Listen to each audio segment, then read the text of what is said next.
Bienvenido. En este video daremos información relevante de mucho interés acerca de la economía colonial hondureña y estaremos abordando distintos puntos como ser la introducción de la economía colonial, regiones políticas y administrativas, la producción, comunicaciones y comercio, mercados internos y rutas comerciales, fin del monopolio comercial. ¿Te has preguntado cómo inició la economía colonial?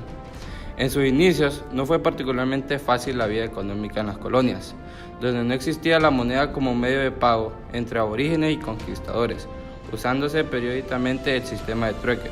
Luego se usaron ciertos productos como monedas. La economía colonial fue, lógicamente, complementaria de la española, tendiente a satisfacer de aquellos productos que España no tenía, pero que a la vez pudieran soportar el largo viaje desde América. La principal fuente de riqueza era la tierra y sobre ella, los conquistadores establecieron un sistema feudal. Primero, la propiedad de la tierra se obtuvo por donación de la corona y luego por compra, pero solo podían convertirse en propietarios los conquistadores, los pobladores, los beneméritos de las Indias y sus descendientes. Asimismo, tenemos la economía colonial en las regiones político-administrativas. Al este de la Alcaldía Mayor de San Salvador se encontraba el extenso territorio de Honduras, la mayor provincia de Centroamérica. Sus principales ciudades eran Comayagua y Tegucigalpa. Ambas se disputaban la sede de la administración colonial, poniendo en evidencia los conflictos entre los diversos intereses locales. En la costa del Caribe, el control hispánico se limitaba al puerto de Omoa, donde se había fundado una fortificación durante la primera mitad del siglo XVIII, y al pequeño puerto de Trujillo, que en estos años se convirtió en centro de intercambio ilegal con ingleses y holandeses.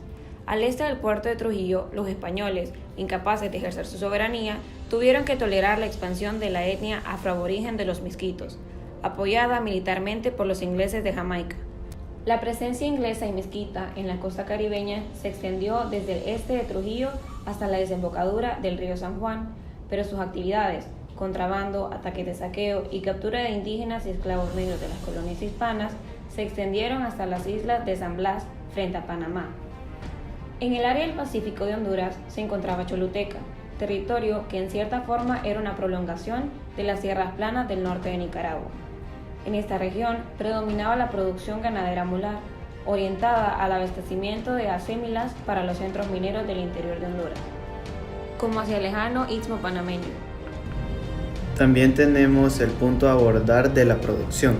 Luis Mariña Otero describe a Honduras en 3 periodos de exportación: la edad de los metales, la edad del cuero y la edad del banano, pero debe de agregarse el periodo de las plantas medicinales, por la incidencia que esos productos tuvieron en el valor monetario y en las cantidades remitidas a España.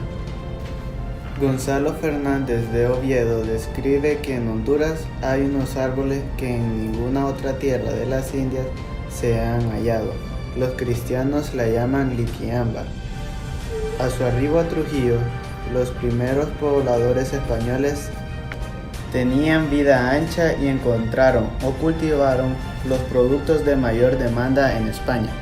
Durante la segunda mitad del siglo XVIII, paralelamente al incremento poblacional, se produjo el desarrollo de actividades productivas. Aunque la plata mantuvo la preponderancia en las exportaciones hispanoamericanas, otras producciones se sumaron al flujo de exportación hacia Europa. Desde mediados del siglo XVIII, el incremento de la demanda europea de productos como el cacao, el tabaco, los cueros y el añil favorecieron el crecimiento económico en regiones antes secundarias del Imperio Hispánico en América. En Centroamérica, el añil fue el producto motor que vino a dinamizar diversas producciones locales y a favorecer el comercio interregional. Como siguiente punto a abordar, las comunicaciones y el comercio en esta época. Desde 1744 se había promovido el intercambio directo entre el Golfo de Honduras y la península ibérica. En 1744 se instauró el régimen de navíos sueltos en Centroamérica. En 1781 se autorizó a los puertos de Omoa, Trujillo y Santo Tomás de Castilla para que comerciaran directamente con la metrópolis. De hecho, fue una disposición sin trascendencia, pues Santo Tomás de Castilla había sido autorizado para comerciar con la península ibérica desde su establecimiento en el siglo XVII. Debido a la frecuente interrupción del comercio a lo largo de la costa hondureña, tanto por las incursiones enemigas como por los ataques de los barcos españoles en el Golfo de Honduras, por ello las exportaciones de Centroamérica hacia España no pudieron realizarse por los canales de comunicación que la corona intentó revitalizar. Con respecto a los mercados internos y rutas comerciales, podríamos decir que el principal obstáculo para transportar los productos de la colonia al mercado europeo no era atravesar el Océano Atlántico, sino llegar a él. Las zonas agrícolas más productivas estaban situadas cerca de la costa del Pacífico y separadas de la costa atlántica por un cerco de montañas. El transporte a los puertos representó siempre la parte más grande de los costes de transporte. En años malos, cuando los bucaneros o los ataques directos de potencias extranjeras introducían un elemento de peligro al comercio a través del Golfo de Honduras, era necesario enviar los trenes de mulas cargadas de mercancías hasta el puerto de Veracruz. Los principales puertos del Atlántico eran Izabal y Santo Tomás en Guatemala, Omoa y Trujillo en Honduras. Izabal, Omoa y Trujillo funcionaban principalmente como puntos de transbordo para mercadería que los barcos de cabotaje llevaban a Belice. Belice era en última instancia el vínculo con los puertos de Europa. Históricamente, la economía hondureña se vinculó con el mercado mundial en su papel de proveedor de metales preciosos como plata, oro y en escala menor de productos agrícolas tales como añil, zarzaparrilla, cañafístula, grana y cacao. El principal mercado fue España. Considerada Honduras un país de muchos recursos naturales, su panorama económico siempre se le presenta sombrío. Sus principales artículos de consumo eran importados de Europa y Filipinas.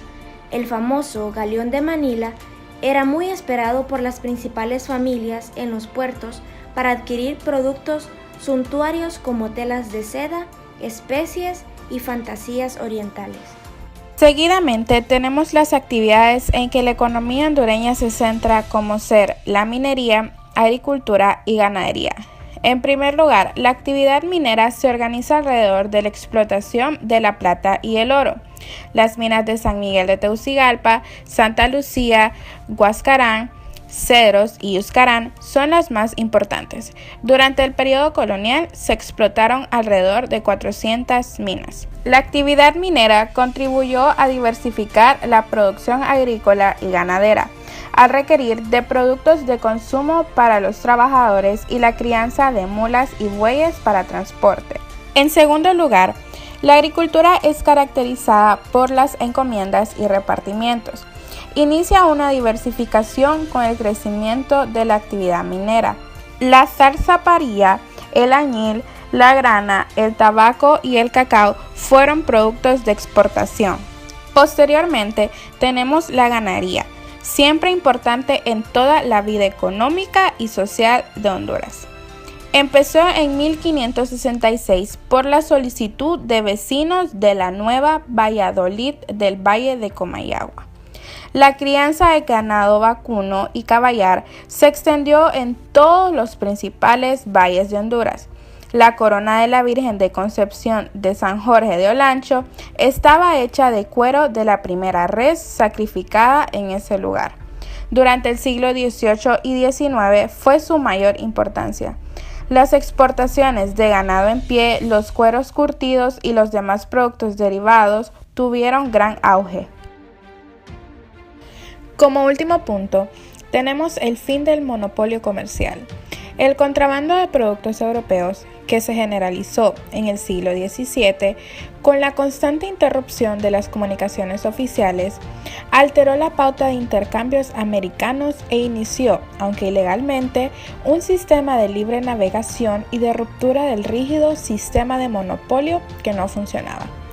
La libertad de comercio con potencias extranjeras acabó por ser inevitable, dada la incapacidad española de producir lo que las Indias requerían. Cuando las reformas borbónicas introdujeron el llamado libre comercio, no hacían sino sancionar legalmente algo que venía existiendo desde hacía bastante tiempo. Carlos III firma el decreto que pone fin al monopolio del comercio con América. La liberación de comercio con América, es decir, el fin del monopolio gaditano y la posibilidad de que los puertos de España y de las Indias comerciaran entre sí, se promulgó en 1778, cuando el sistema monopolio ya no funcionaba. Los intercambios crecieron espectacularmente de 1778 a 1796, periodo en que aumentó en 4 veces el valor de las exportaciones españolas a las Indias. Dentro de ellas, los productos españoles pasaron a ocupar del 40% al 30%. De los cuales el 25% de las exportaciones en el mismo periodo fueron productos agrícolas, como ser azúcar, tabaco, cacao y algodón. Para concluir, nos damos cuenta de que en el caso de Honduras, el desarrollo de la economía giró en torno a los rubros mineros y agrícolas. A diferencia de los demás países del área en donde la forma de explotación económica preponderante fue la actividad agrícola y ganadera. Los seres humanos han vivido desde sus orígenes en alguna forma de unión social, por eso la economía se ocupa del hombre como miembro de la sociedad y al igual que las otras ciencias sociales, su problema central es de la conducta de los seres humanos en sociedad.